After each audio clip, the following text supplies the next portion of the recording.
안녕하세요. 손해평가사 엑스파일 행복한 꿀벌입니다. 이번 시간부터 3회에 걸쳐서 손해평가사 1차 시험 과목을 살펴보도록 하겠습니다. 그 첫 번째 시간으로 상법 보험편입니다. 지난 강좌에서 손해평가사 시험제도 1차 시험에 대해서 간략히 살펴봤는데요. 시험 과목은 상법 보험편과 농업재해보험 법령 그리고 재배학 및 원예작물학으로 그렇게 구성되어 있다고 말씀을 드렸었죠. 객관식 사지선다형으로 각각 25문항씩 90분 동안에 세 과목을 한꺼번에 보게 됩니다. 그래서 매 과목 100점 만점에 평균 60점 이상을 득점하면 합격이 되고, 대신 매 과목 한 과목이라도 40점 미만이 있으면 과락으로 불합격 되겠습니다. 8회 시험은 2022년 6월 4일날 실시가 되었고요. 9회도 아마 6월 달에 시행이 될 걸로 그렇게 예상이 됩니다. 자, 7회하고 8회 그 1차 시험 채점 통계를 한번 살펴보도록 하죠. 7회에는 13,000명이 응시를 했고요. 8회에서는 역시 비슷한 13,361명이 응시를 해서 합격률이 70% 내외가 됩니다. 8회에서 67%로 조금 떨어지긴 했는데요. 70% 정도가 합격을 하니까 그렇게 어려운 시험은 아니라고 할 수가 있겠습니다. 상법 보험편과 농업재해보험 법령은 그 평균 점수가 70점 내외가 됩니다. 그 8회 시험에서는 그 상법이 조금 어려웠고, 대신에 농업재해보험령이 그 평균 점수가 조금 올라갔습니다. 그래서 과락률도 이제 11%에서 농업재해보험법령이 이제 11%에서 4%대로 과락률이 떨어졌고요. 좀 쉽게 나왔다는 얘기죠. 대신에 상법은 5% 내외가 이제 과락이 되겠습니다. 그리고 이제 문제가 되고 있는 그 농학개론 중에서 재배학 및 원예작물학은 이게 이제 모두 어렵게 생각하는 과목인데요. 7회에서는 조금 쉽게 나왔습니다. 그래서 62점이 평균의 7.4% 과락이었는데 8회에서는 다시 또 어려워졌습니다. 그래서 50점대의 과락률이 15%나 됐습니다. 그러니까 2,000명은 무조건 떨어졌다는 얘기가 그런 얘기가 되겠습니다. 자, 합격자 연령은 5, 60대가 6,000명 이상으로 비슷합니다. 그리고 남녀 비율은 약 여성이 4분의 1 정도가 합격하는 것도 비슷합니다. 강좌는 그 손해평가사 1차 기출로 완전 정복 이 교재의 순서대로 진행을 할 예정입니다. 2023년 교재는 지난 강좌에서 잠깐 말씀드린 대로 그 2과목의 농업재해보험 법령 가운데 손해평가 요령이 연말에 개정될 가능성이 있습니다. 그래서 개정 여부를 보고 2023년 초에 발간될 예정입니다. 그러나 나머지 과목은 크게 내용이 바뀌는 부분이 없기 때문에 과거 교재로 공부를 하셔도 무방하겠습니다. 2022년 교재 발간과 관련한 내용은 이 카페 주소를 방문을 하시면 보실 수가 있으니까요. 한번 방문을 해서 살펴보시기 바랍니다. 자, 상법 보험편은 총 4개 장으로 구성되어 있습니다. 1장 총론, 2장 보험 기초용어, 3장 보험계약법 총론, 4장 손해보험 이렇게 4개 장으로 구성되어 있고요. 그 1장하고 2장은 보험에 관한 일반적인 원리와 용어를 다루고 있습니다. 그래서 사실은 이 내용이 상법 보험편에 전부 스며들어 있긴 하지만 실제 구체적으로 문제에 나오는 거는 상법 조문을 중심으로 해서 나오기 때문에 1장, 2장이 직접적으로 많은 문제가 배정되지는 않습니다. 대신에 이제 3장이 지금 약 50% 정도가 전체 출제가 되고 있고요. 4장이 약 40%가 출제되고 나머지 1장, 2장에서 한 10% 정도 출제된다고 보시면 되겠습니다. 자, 그러면 구체적으로 한번 들어가서 살펴보도록 하죠. 자, 총론입니다. 보험제도 개요는 한번 쭉 읽어보시면 다 이해를 하실 수 있는 내용이고요. 보험의 원리도 마찬가지입니다. 그 손해보험에서는 이제 이득금지 원칙이라고 그래서 보험으로 인해서 이득을 봐서는 안 된다는 그런 원칙입니다. 그래서 보험에 가입한 사람은 이제 사고가 발생했을 경우에 실제 손해액을 초과해서 보상을 받을 수 없다는 원칙입니다. 이 이득금지 원칙으로 인해서 여러 가지 그 파생되는 규정들이 생겨나게 됐습니다. 그리고 이제 신의 성실의 원칙도 굉장히 중요한 원칙 중에 하나입니다. 그래서 신의 성실의 원칙에 따라서 이제 뭐 고지 의무라든지 통지 의무 이런 것들이 전부 부과가 됩니다. 자, 보험의 분류가 이제 분류 기준에 따라서 인보험, 손해보험, 정액보험, 부정액보험, 영리보험, 상호보험 이런 식으로 이제 나눌 수가 있는데요. 이 중에 이제 중요한 거는 이 개별보험하고 집합보험 요게 좀 중요하고요. 그다음에 가계보험, 기업보험 이게 중요합니다.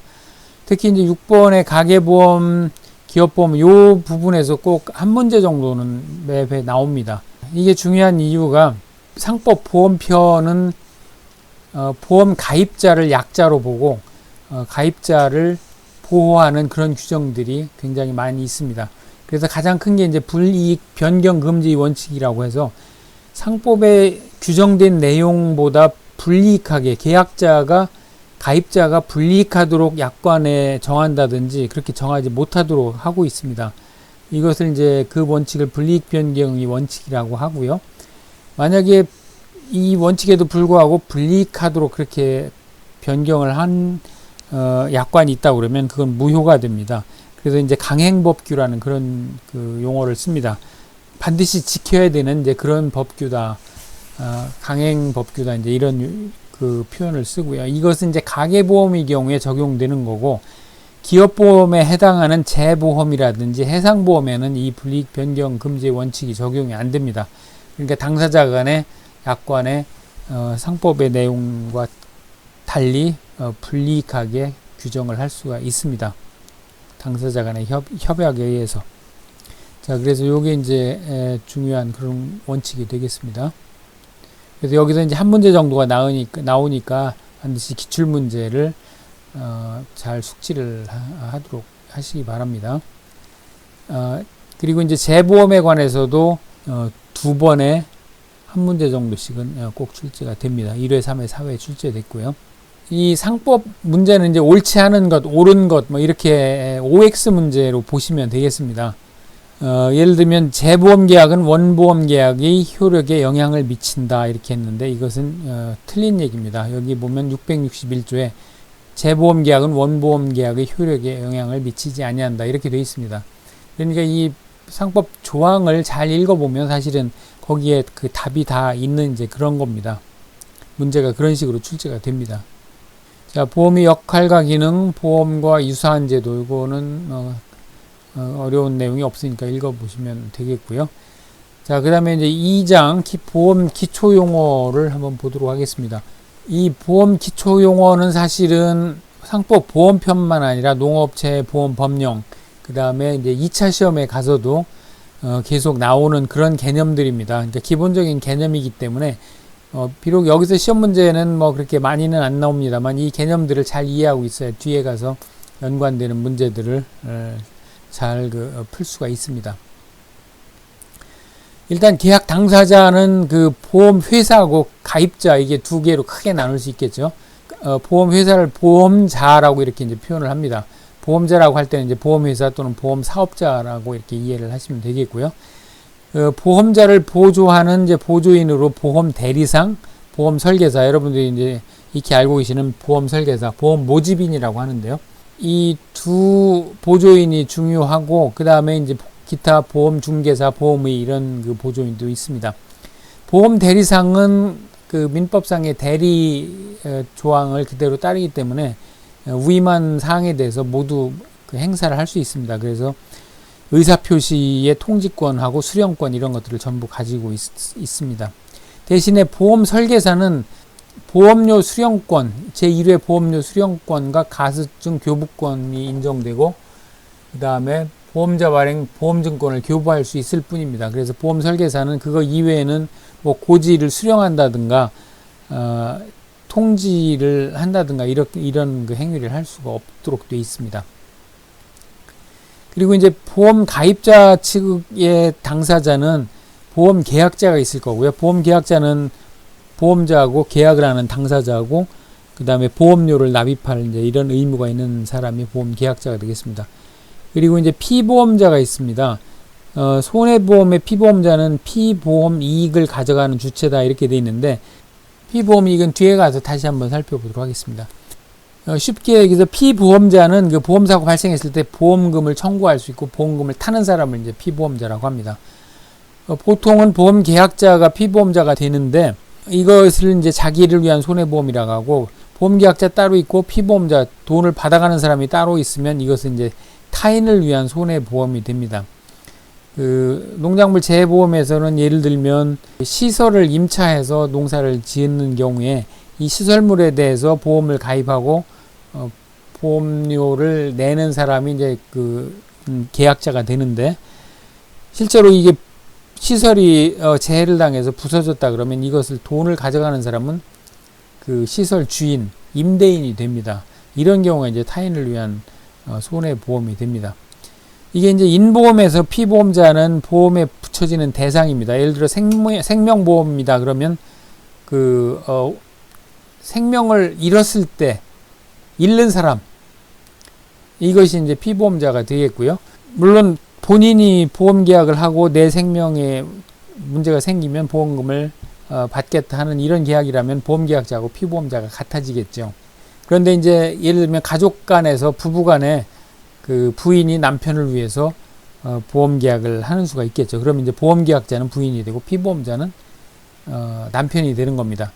그리고 수익자가 있는데요. 보험 수익자, 이건 손해보험에서는 이제 피보험자가 보험금을 수령하게 되니까 보험 수익자가 없습니다. 그런데 이제 생명보험의 경우에, 인보험의 경우에는 아까 예를 든 그 예에서 피보험자가 죽고 나면 보통은 상속인이 보험 수익자가 됩니다. 또는 보험 수익자를 뭐 자녀 중에 누구 하나 이렇게 지정을 할 수가 있습니다. 또는 계약자가 보험 수익자가 될 수도 있죠. 그래서 이제 보험 수익자는 그런 의미가 됩니다. 그리고 이제 보험 계약자고 피보험자, 보험 수익자의 권리 의무가 각각 이렇게 이제 조금씩 다를 수가 있습니다. 한 문제 정도가 나오니까 시험 문제 안 나오더라도 이 개념들을 익히고 있어야 이제 뒤에 가는 내용들이 이해가 되니까 꼭 숙지를 하시기 바랍니다. 주로 이제 보험 대리상에 관한 그런 문제가 나왔습니다. 지금까지는 보험 대리상 또는 보험 모집인에 대한 그런 문제가 나왔고요. 그리고 이제 보험 계약의 요소에서는 좀 생소한 용어들이 나오는데, 보험의 목적이라는 그런 용어가 나옵니다. 보험의 목적이라고 하면 예를 들면 농작물 재보험에 가입한다 그러면 벼를 가입한다 그러면 벼가 보험의 목적이 됩니다. 사과를 보험에 가입하면 이제 사과가 그 보험의 목적이 됩니다. 예를 들면 화재보험에 가입한다 그러면 이제 주택, 이것이 이제 보험의 목적이 되겠죠. 자, 피보험 이익은 손해 발생의 기초가 되는 특정한 이익으로 보험에 가입함으로써 보호받는 이익을 의미합니다. 이게 약간 이제 좀 추상적이긴 한데요. 그 금전으로 산정할 수 있는 경제적인 이익이어야 됩니다. 그러니까 이제 화재보험에 가입한다면 이제 주택은 피보험 이익이 되는 거죠. 금전으로 산정할 수 있고. 그 다음에 두 번째로 이제 법적 보호가 가능한 적법한 이익이어야 합니다. 그래서 도박, 절도, 뭐 이런 법률적 또는 사회 질서에 반하에 얻을 수 있는 이익을 대상으로 보험을 가입할 수는 없습니다. 그리고 이제 체결 당시에 보험사고 발생 전에 확정적 이익이어야 한다. 이제 이런 그 특징이 있습니다. 그리고 이제 피보험 이익을 실제로 가치를 평가를 하면 그게 이제 보험 가액이 됩니다. 그러니까 주택을 화재보험에 가입했다 그러면 주택을 합리적으로 평가한 금전적 평가액. 이제 합리적으로 평가한다 그러면 뭐 그 감가상각을 하고 이제 이런 그 내용이 들어갑니다. 그래서 이것을 이제 평가한 금전적 평가액을 보험 가액이라고 하고, 그 다음에 이제 보험 가액과 보험 금액이 있는데, 이 상법상의 보험 금액이라고 할 때는 보험 가입 금액을 이제 보험 금액이라고 이렇게 칭합니다. 이 보험 가액을 기준으로, 평가한 금액을 기준으로 해서 이거보다 많이 큰 금액을 가입하면 이게 이제 초과보험이 되고, 그거보다 작은 금액을 가입하면 일부 보험이 됩니다. 예를 들어서 주택 가격이 5억 원짜리다 그런데 이것을 보험을 4억 원만 가입했다 그러면 이제 일부 보험이 되고, 이걸 6억 원에 가입했다 그러면 초과 보험이 됩니다. 그래서 이제 초과 보험일 때, 일부 보험일 때 이제 이것을 가리는 기준이 보험 가액이 되겠습니다. 자, 보험 사고, 보험 기간 뭐 이런 개념들이 있고요. 보험료는 보험을 가입하고 보험 계약자가 내는 돈이, 보험사에 내는 돈이 보험료가 되겠죠. 그리고 보험 사고가 나서 피보험자 또는 수익자한테 주는 금액이 이제 보험금이 되죠. 그래서 보험료, 보험금, 보험 가입 금액 또는 보험 금액, 용어들을 잘 숙지를 하시면 좋겠습니다. 자, 이것도 이제 한 문제 정도가 나오는데요. 이제 보험 계약에 관한 설명, 보험 가액에 관한 설명으로 옳은 것은 이런 이제 한 문제 정도 이렇게 나옵니다. 피보험 이익에 관한 설명으로 옳은 것은 우리 상법은 손해보험뿐만 아니라 인보험에서도 피보험 이익이 있을 것을 요구한다. 인보험에서는 이제 피보험이 사람의 생명을 대상으로 하기 때문에 그 생명은 경제적 가치를 따질 수가 없죠. 그래서 피보험 이익은 인보험에서는 인정을 하지 않습니다. 자, 그러면 이제 보험계약법 총론으로 한번 가보겠습니다. 이게 이제 약 50% 가까이가 반 정도가 보험계약법 총론에서 나옵니다. 그 가운데 보험계약법 개요에서 한 3문제 정도 지금까지 이렇게 출제가 됐습니다. 그 다음에 계약의 체결, 계약의 효과에서 대부분의 문제가 출제가 됩니다. 자, 보험계약의 체결에서는 이제 청약과 승낙이라는 이런 게 있고요. 청약은 보험 가입자가 청약을 신청을 하고 보험 사업자가 승낙을 하는 이제 이런 제도가 되겠습니다. 이때 보험약관의 교부와 설명 의무가 보험회사에 있습니다. 그래서 보험약관을 보험계약자한테 줘야 되고 그 다음에 설명을 해야 됩니다. 이러이러한 사항이 있다 설명을 해야 되고 만약 이것을 게을리하면 나중에 이제 페널티가 있죠. 그 다음에 보험 가입자는 반대로 고지 의무가 있습니다. 여러분들 보험에 가입하실 때 실손보험 같은 거 할 때 과거 뭐 5년간 3년간 입원한 적이 있다 수술한 적이 있다 이걸 다 설명을 해야죠. 고지를 해야 됩니다. 만약 이것을 고지 의무를 해태했을 때 게을리했을 때 사고가 나면 보험사는 10중 팔고 계약을 해지하고 보험금도 주지 않고 이런 행위를 하게 됩니다. 그래서 보험계약의 체결에 있어서 청약과 승낙 그 다음에 보험약관 교부와 설명 고지 의무 이건 대단히 중요한 그런 행위가 되겠습니다. 22문제가 지금 7회까지 출제가 됐으니까 여기서 3문제 정도가 반드시 나옵니다. 그리고 이제 보험계약의 효과인데요. 이게 35문제입니다. 그러니까 5문제 정도가 여기서 나옵니다. 요 3가지 1, 2, 3번은 보험회사의 의무입니다. 보험증권을 교부를 해야 되고 그 다음에 보험금, 보험사고가 났을 땐 보험금을 지급을 해야 되고 계약을 해지하거나 하면 이제 보험료를 반환해야 될 그런 의무가 보험회사에 있습니다. 반면에 요 3가지 4, 5, 6번은 보험 가입자 측의 의무가 되겠습니다. 가입을 했으면 보험료를 지급을 당연히 해야 되겠죠. 보험료를 지급하지 않으면 이런 보험금 지급 의무라든지 이런 것들이 이제 발생이 안 됩니다.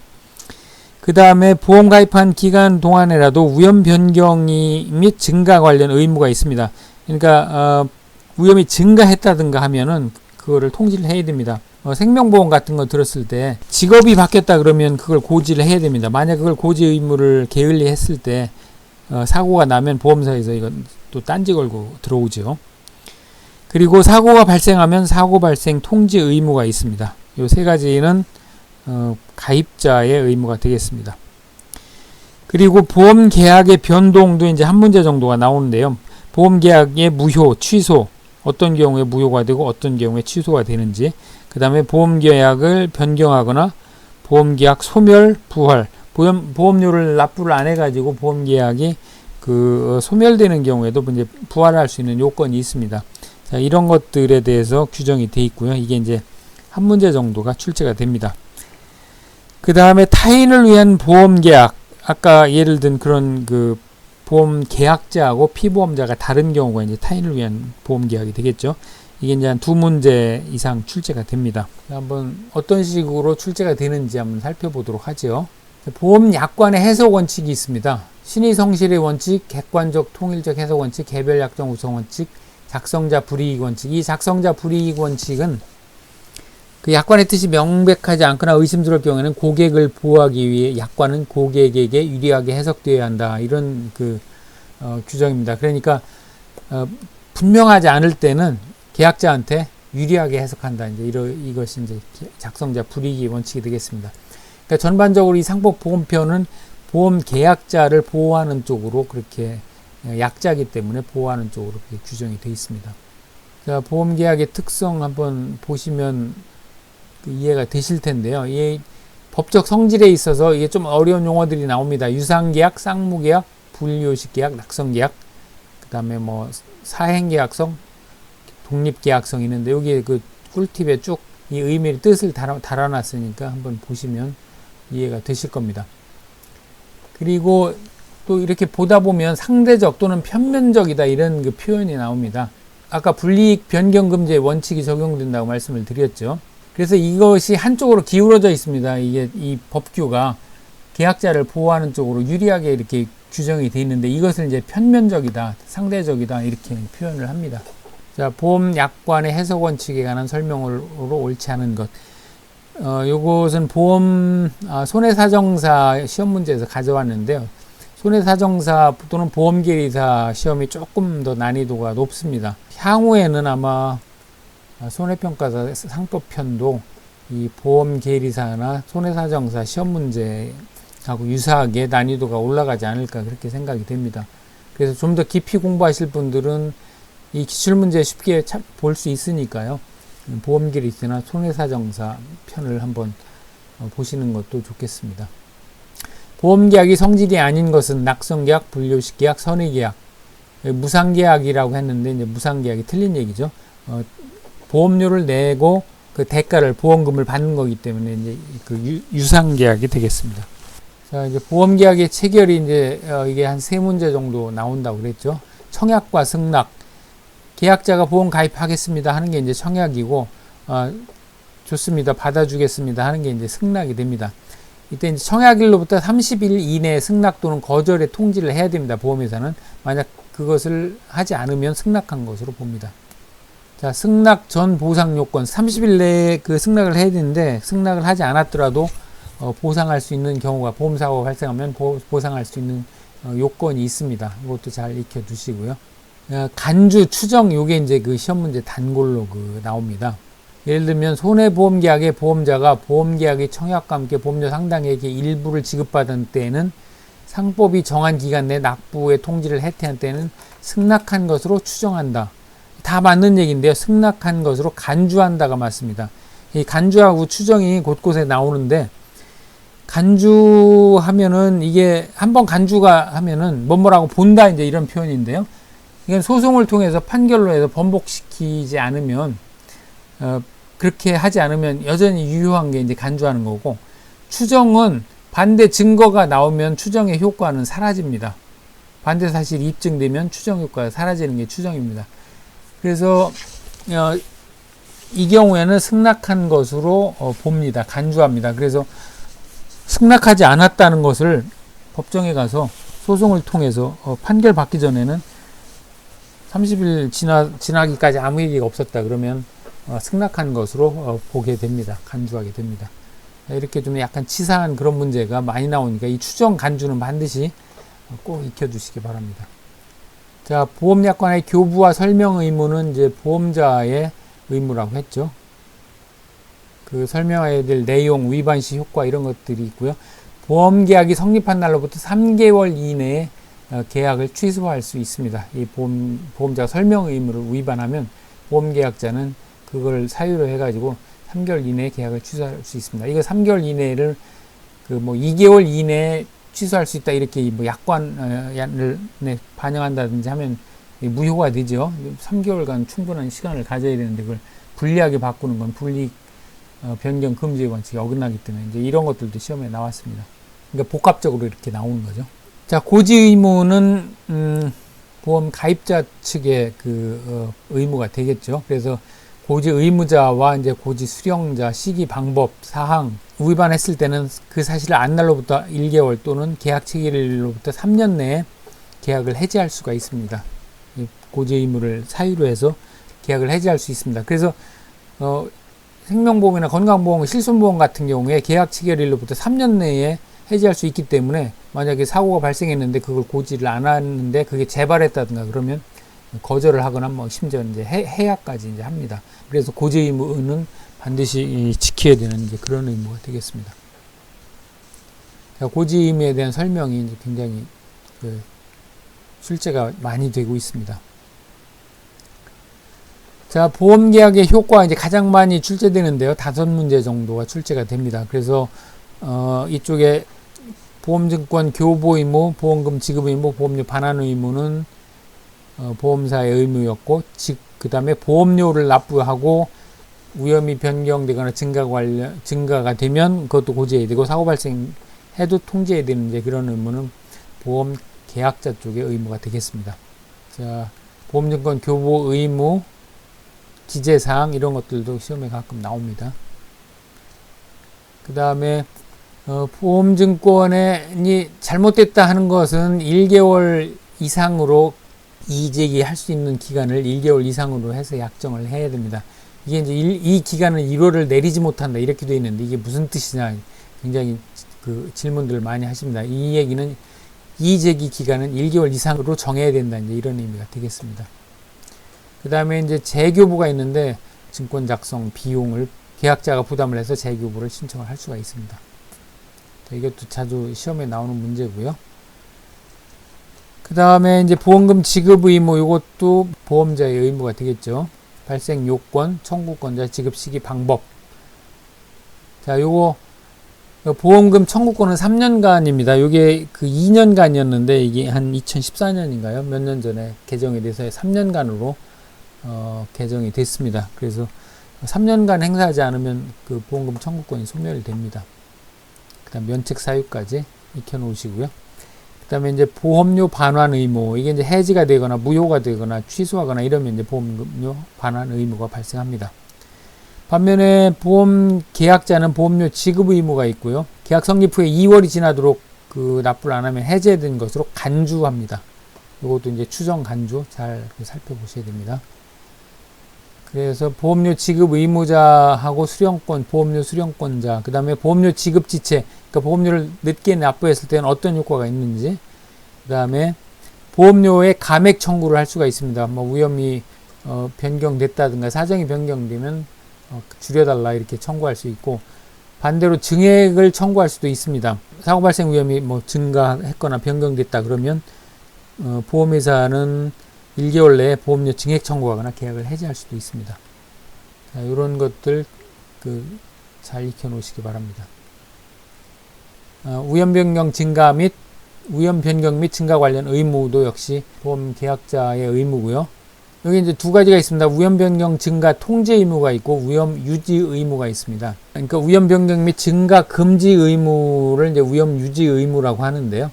의무 이행 효과와 그 의무 부담자가 조금 다릅니다. 그래서 이것도 차이점을 잘 익혀 놓으시기 바랍니다. 자, 사고 발생되면 사고 발생을 통지를 해야 됩니다. 이거 게을리해서 피해가 더 커졌다 그러면 이제 그 부분은 보상을 안 해줍니다. 보험계약의 변동은 무효, 취소, 보험계약의 변경은 아까 말씀드린 대로 이제 위험이 변경되거나 하면 그 보험료 감액 청구를 할 수 있고 계약 해지도 할 수 있습니다. 그 다음에 이제 보험 계약이 소멸할 수도 있는데요. 이제 보험사고가 발생하면 다른 약정이 없으면 당연히 소멸을 합니다. 보험금 지급하고 나면 이제 끝나는 거죠. 경우에 따라서는 잔존 보험 가입 금액, 보험 가입 금액에서 지급한 보험금을 뺀 잔존 보험 가입 금액이 남아있는 경우도 있고, 또는 복원돼서 다시 보험금을 지급하더라도 다시 보험 가입 금액만큼 여전히 유효한 경우도 있고, 이제 이건 계약에 따라서 달라지게 됩니다. 그리고 이제 해지를 하게 되면 당연히 소멸을 하게 되겠고요. 이 경우에 이제 미경과 보험료의 반환을 청구할 수가 있습니다. 그 다음에 이제 보험 계약의 부활도 가능한데요. 부활 요건이 있습니다. 계속보험료 지급지체로 인한 보험 계약이 해지해야 되고, 해지 환급금을 타가지 않았어야 되고, 보험자의 승낙이 있어야 됩니다. 이런 이제 보험 계약의 부활 요건이 있어야 됩니다. 그러면 부활을 할 수가 있습니다. 부활도 이렇게 자주 출제되는 그 단골 출제 문제 중에 하나입니다. 그 다음에 타인을 위한 보험계약 성립 요건, 효과, 뭐 이것도 잘 익혀 놓으시기 바랍니다. 이것도 한 2문제 정도가 출제가 됩니다. 자, 단골 출제 지문 여기 이제 그 각 장마다 실어놨으니까요. 요거만 익히셔도 사실은 요약한 그런 그 효과가 있겠습니다. 자, 손해보험 보겠습니다. 손해보험은 사실은 앞에 그 보험계약법 총론에 나온 내용이 그대로 적용되고, 그 이외에 이제 손해보험에 특정한 그런 그 원칙들이 있습니다. 그래서 그런 부분을 이제 추가로 익히시면 되는데, 여기서 한 40%가 출제가 되니까 이것도 굉장히 이제 중요한 내용이 되겠죠. 자, 손해보험 개요, 실손보상의 원칙. 손해보험의 근간이 됩니다. 그러니까 이익은 절대로 용납을 않겠다. 보험으로 인해서 이익을 보는 것은 못 봐주겠다. 이제 이런 것이 실손보상의 원칙, 이득금지의 원칙이라고도 합니다. 그래서 이제 초과보험, 중복보험 이런 것들 다 안 됩니다. 일부 보험의 경우에는 비례보상을 하게 됩니다. 그 다음에 이제 손해액의 산정 기준, 그냥 보험자 대위 이런 것들이 전부 이득금지의 원칙에 따라서 만들어진 그런 규정이 되겠습니다. 손해보험의 종류에는 화재보험, 운송보험, 해상보험, 책임보험, 자동차보험, 보증보험으로 상법에 규정되어 있는데요. 보험업법에 따르면 이것 외에도 뭐 재보험, 기술보험, 권리보험, 도난보험, 유리보험, 동물보험, 날치보험 뭐 이런 것들이 있습니다. 그런데 지금까지 보험편이라고만 되어 있는데 손해보험이 통칙하고 화재보험까지 해서만 출제가 됐습니다. 화재보험에서는 지금까지 15문제가 출제됐으니까 한 2문제 정도가 나온다고 보면 되겠습니다. 자, 손해보험 계약의 요소, 피보험이익, 아까 이제 살펴본 거하고 같은데, 이 피보험이익은 특히 그 손해보험에 의미가 있는 것이기 때문에 그 요건, 역할, 이런 것들 잘 한번 보시기 바랍니다. 그 다음에 이제 보험 가액, 그 평가한 것이 보험 가액이라고 했죠. 여기서 이제 미평가보험, 기평가보험, 이런 그 개념이 나옵니다. 원칙은 사고 발생 시의 가액을 보험가액으로 합니다. 이를 이제 미평가보험이라고 하는데, 경우에 따라서는 계약에 따라서 계약 체결 시에 당사자 간에 보험가액을 정합니다. 주택을 예를 들어 화재보험 들었다 그러면 이거 나중에 뭐 평가할 거 없이 이거 5억 원으로 합시다, 이렇게 그 합의를 할 수가 있는 겁니다. 그렇게 되면 이제 기평가보험이 되는데요.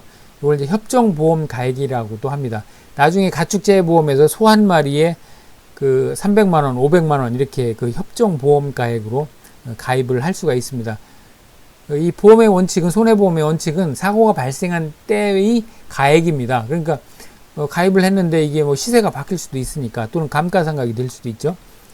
그래서 사고가 발생했을 때 얼마냐, 이게 평가를 하면 얼마냐, 이게 원칙인데, 이게 이제 미평가보험입니다. 그런데 기평가보험도 가능하다. 이건 이제 계약에 따라서 가능하다. 이런 의미가 되겠습니다. 자, 보험 가액에 대해서 이렇게 시험 문제가 한 문제 정도는 반드시 나옵니다. 그리고 보험 가액에 따라서 그 보험 가액보다 더 많이 가입을 했으면 그게 초과보험이 되고요. 적게 가입했으면 일부 보험이 됩니다. 초과보험의 경우에는 초과보험을 들었다고 해도 이 보험 가입 금액을 다 주지 않죠, 당연히. 그래서 평가한 금액을 해서 손해본 만큼만 지급을 하게 됩니다. 그리고 이제 중복보험, 하나의 보험 목적을 갖다 여러 그 보험사에 가입하는 게 이제 중복보험이 되죠. 그래서 그런 경우에도 안분을 해서 보험금을 지급하게 됩니다. 뭐 보험 가입 여러 군데 했다고 해서 다 주지 않습니다. 그래서 중복보험의 요건, 그 다음에 효과, 이것도 한번 살펴보시기 바랍니다. 일부 보험의 경우에는 예를 들어 5억 원짜리를 보험 가액이 5억 원이다. 근데 가입을 2억 5천만 했어요. 그러면 근데 이제 이게 손해가 4억 원이 났다 그러면 이 4억 원을 비례 보상을 합니다. 보험 가액분의 보험 가입 금액에서 2억 원만 보험금을 지급을 하게 됩니다. 자, 이게 이제 일부 보험인 경우에 비례 보상을 하는데, 이것도 역시 이득금지의 원칙에 따라서 그렇게 결정되게 됩니다. 자, 그래서 초과보험, 중복보험 이런 이제 그 시험 문제가 계속 나오죠. 중복보험에 관한 설명으로 옳은 것을 골라라, 이런 게 이제 계속 나오고, 일부 보험에 대해서도 이렇게 이제 시험 문제가 나옵니다. 일부 보험도 꼭 한 문제씩은 나오니까 반드시 익혀두시기 바랍니다. 그 다음에 이제 손해보험 계약의 효과입니다. 손해보험자의 책임, 보험사의 책임이죠. 뭐 보험사고가 발생하면 이제 보험금을 지급해야 되는 게 이제 기본적으로 손해보상 의무가 되겠습니다. 이때 이제 중요한 게 그 손해액 산정 원칙이 있는데, 그 아까 말씀드린 대로 손해액은 그 손해가 발생한 때와 고세액 가액에 의해서 산정을 하게 됩니다. 그래서 이 부분이 꼭 시험에 나오니까 반드시 기억두시기 바랍니다. 손해액 산정에 관해서 이제 옳은 것, 옳지 않은 것, 뭐 이것을 이제 계속 물어보는 문제가 나옵니다. 그 다음에 이제 손해 방지 및 경감 의무가 계약자에 부과가 됩니다. 그래서 의무를 위반하면 이러저러한 이제 효과가 있게 되죠. 자, 그 다음에 이제 보험 목적의 양도할 경우에 이제 추정한다, 이 조항이 있습니다. 양수인은 보험계약상의 권리와 의무를 승계한 것으로 추정한다. 이게 이제 간주한다고 구별을 하셔야 되겠죠. 자, 이것도 이제 그 시험의 단골 출제 문제 중에 하나입니다. 그 다음에 이제 보험자 대위인데요. 보험자 대위에는 크게 이제 잔존물 대위하고 청구권 대위가 있습니다. 이 잔존물 대위는 쉽게 설명하면 예를 들어 자동차 보험에 가입했는데 자동차가 전부 망가졌습니다. 그러면 보험사에서 보험가입금액 그 자차 가입한 거를 이제 금액을 전액을 주지요. 그리고 자동차를 가져갑니다. 전손이 났을 경우에 이제 그렇게 하죠. 이게 이제 잔존물 대위인데, 그러니까 이게 이득금지 원칙을 방지하기 위해서입니다. 그러니까 보험금도 받고 그 폐차된 차를 가지고 고물로 팔아먹는 거면 두 번 이익을 보는 거죠. 그래서 그런 걸 방지하기 위해서 보험금을 지급하는 즉시 그 모든 권리가 보험사로 넘어가는 게 이제 잔존물 대위가 되겠고요.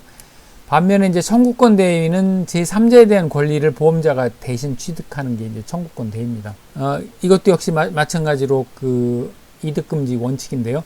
제3자의 행위로 인해서 예를 들어 불이 났다.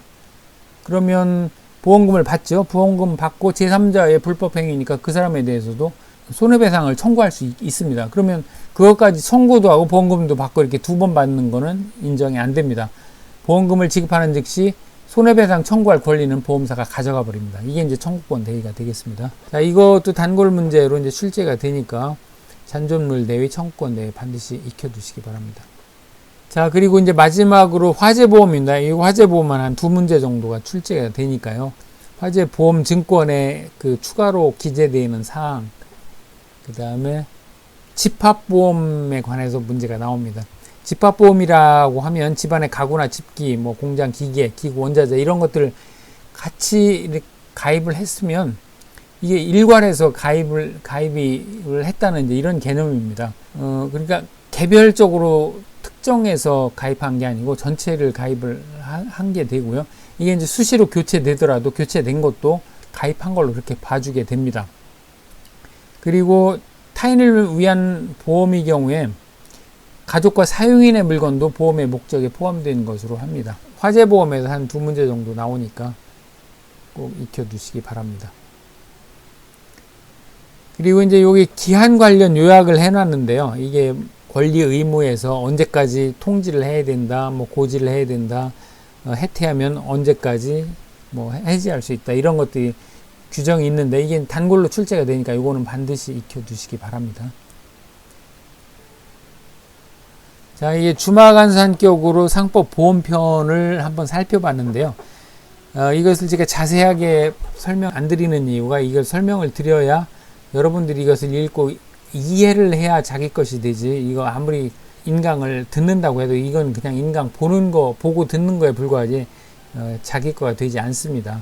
그래서 제가 중요한 부분, 이런 부분이 지금 시험 문제가 많이 되고 나오니까 이런 부분을 꼭 익혀두시라, 이렇게 그 주마간산격으로 훑어드렸는데, 그래서 이제 제 기조는 이것을 뭐 암기를 하는 기법을 가르친다든가 뭐 제 강의에서는 일체 그런 거 안 합니다. 대신 원리를 터득을 할 수 있도록 그렇게 그 강의를 하고 있으니까요. 중요하다고 제가 체크한 부분들, 그런 부분 위주로 한번 쭉 보시면 어렵지 않게, 이게 가장 상법이 그 점수가 잘 나오는 과목입니다. 그래서 기출문제만 쭉 훑어보시더라도 80점 이상은 아마 쉽게 그 취득을 하실 수 있을 겁니다. 지금까지 손해평가사 엑스파일 행복한 꿀벌이었고요. 그럼 다음 강좌에서 다시 찾아뵙도록 하겠습니다. 고맙습니다.